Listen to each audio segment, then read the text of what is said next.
Hello guys, welcome. So collective naman tayo ngayon. Ngayon, update naman tayo dun sa taong galit sa'yo. Ano ba nangyayari sa kanya ngayon? Tingnan natin kung ano yung kanyang energy sa'yo. Give me a message. Ano yung energy ng taong galit sa'yo? Ano yung energy niya sa'yo? Okay?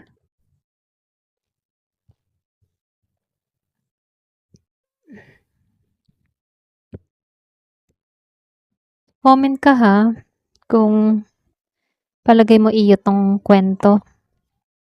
Pakiramdam mo kung lala mo tong taong to. So, lumabas si Two of Wands, Queen of Cups, the Rising Sun, Ace of Pentacles, Six of Wands reverse. Merong Aries, Leo, Sagittarius, Scorpio, Cancer, and Pisces. Meron din ako nakitang Virgo, Taurus, and Capricorn, Gemini, Libra, and Aquarius. Halos lahat nandito ha. Malakas dito yung air sign, Gemini, Aquarius, and Libra. Malakas din dito ang earth sign, Taurus, Virgo, and Capricorn. Pero malakas dito yung Taurus. Meron ding Pisces eh. So, malakas yung earth sign ha. Virgo, Capricorn, Taurus. Pero ganun pa man, lahat naman ng energy dito. Okay, lahat ng zodiac sign dito. Mas nangingibabaw lang si Taurus. Ayan, or pwede rin ikaw to Taurus. Start na tayo. So, dito, no, parang kasi may halo tong pride, tong taong ito.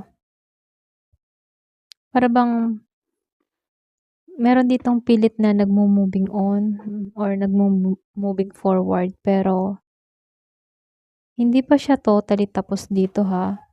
Kung meron man 'tong ginagawang hindi maganda sa'yo 'no, para bang nagpapahinga muna siya. Para bang pinag-iisipan niya, pasensya na, pinag-iisipan niya yung susunod niyang hakbang tungkol sa'yo. Dito sa Two of Wands and the Queen of Cups.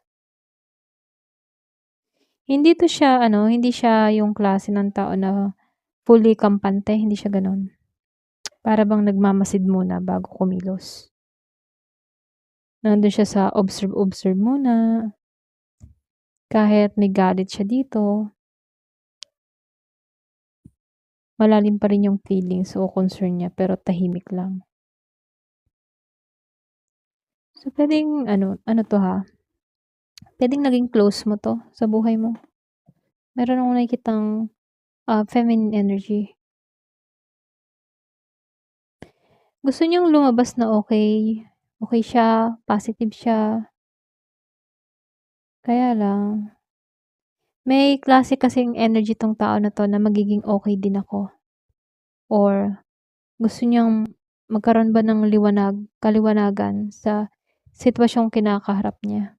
Kahit may galit siya dito, para bang puwedeng ginigising at nakakaisip na ng realization dito. Pero ang masaklap kasi dito, nag-iintay lang 'to, eh. Nag-iintay lang 'to ng tamang timing, okay? So, dito 'no, may gusto siyang ayusin or start para maging mas stable siya. Puwede kasing iniisip ng tao na 'to na yun bang may chance pa na maging maayos yung kayo, okay, yung connection niyo, kung kaibigan mo man 'to, past lover, close friend, or sa ano mo, sa circle mo, okay? Kasi itong tao na 'to, marami 'tong hindi sinabi sa'yo, ito lang nakikita ko.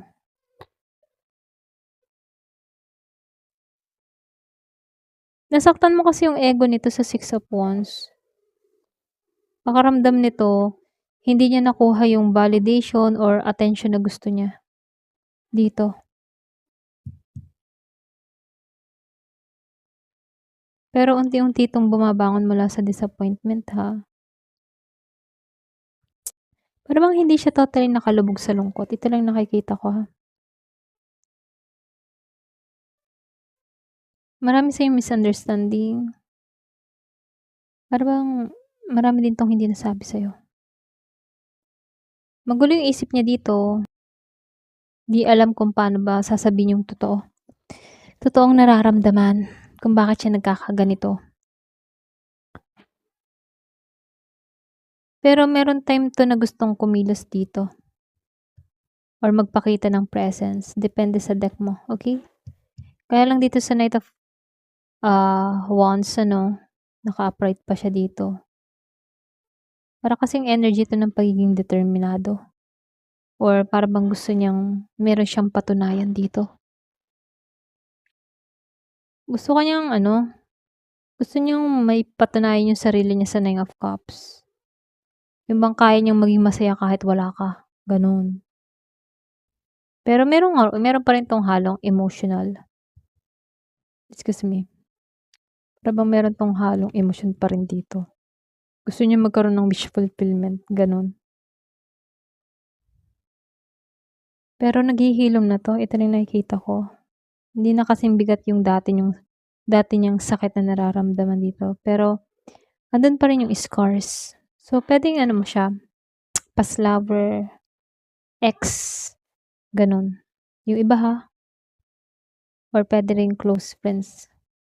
So, dito 'no, tinitingnan ka ng tao na 'to bilang, alam mo yun, seryoso ka.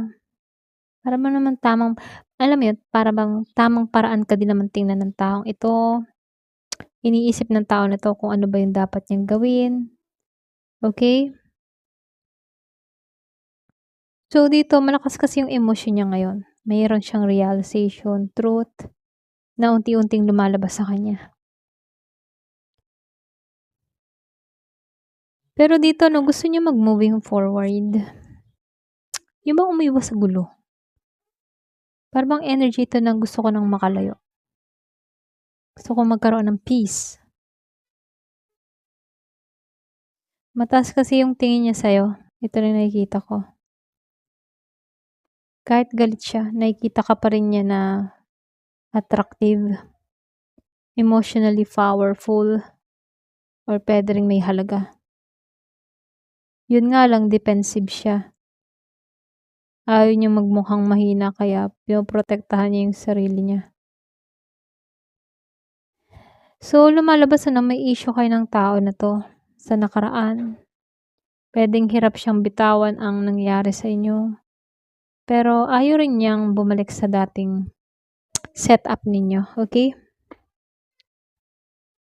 So, hindi siya pure hatred, mas mukhang taong nasaktan lang sa'yo. May pride siya, eh. Yung bang pilit pilit 'tong nagmo-moving forward habang dinidelete yung sarili niya, okey? Para bang pinapahid niya na yung sarili niya, yung mga nangyari sa kanya, yung emosyon niya, gano'n. Meron siyang emotional attachment dito. Ayaw niya namang magpakita ng vulnerability ngayon. Ayaw niya magpahalata na apektado pa rin siya ngayon. Okey, magaling 'to magpanggap. Ito lang nakikita ko. Ngayon tingnan natin ano ba yung pinag-ugatan ng galit niya sa'yo, okey? So, kukuha na lang ako ng 5 hanggang 6. Ano ba yung pinag-ugatan ng galit ng taong ito? Bakit na galit siya sa'yo? Ayan.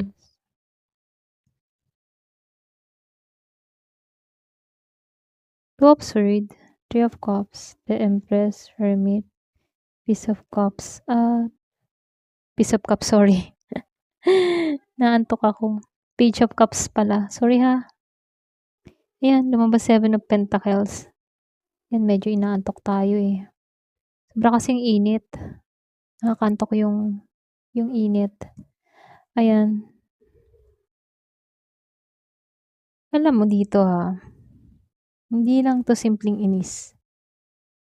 Para bang meron siyang halong ano ba, yung bang tipong expectation, selos din ang dahilan. Meron siyang emotional confusion dito.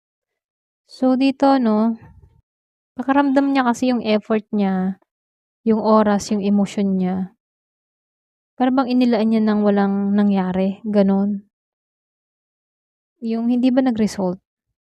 Kaya dito very ano siya, frustrated, impatient dito. Para bang yung energy ng tao na 'to, bakit ganito yung nangyari? Okey? Pero dito 'no, deep inside, sensitive talaga siya sa'yo. Maaaring nasaktan siya emotionally kahit maliit na bagay lang or baka may nasabi ka dito. Ito rin kasi yung minsan yung card ng taong umasa o naging emotional vulnerable dito. Kaya pagdating sa The Hermit, hindi niya agad nasabi yung totoo niyang nararamdaman. Tinago niya baga, inisip mag-isa, at lalo niyang pinalalim sa utak niya yung sama ng loob niya. Okay?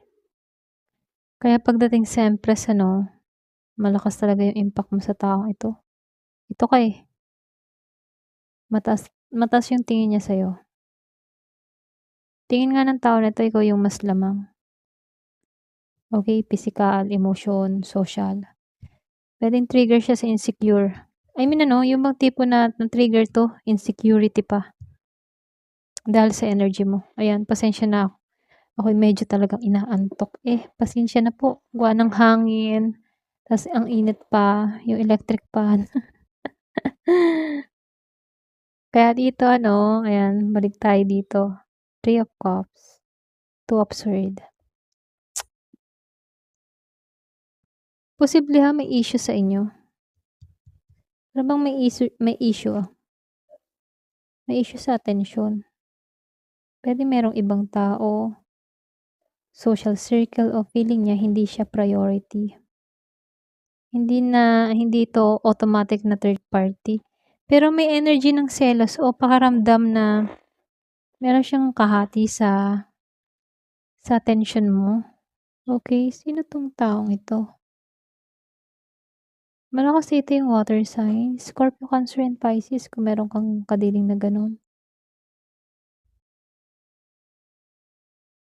Kaya dito hindi niya maharap baga ng diretso yung totoo niyang issue.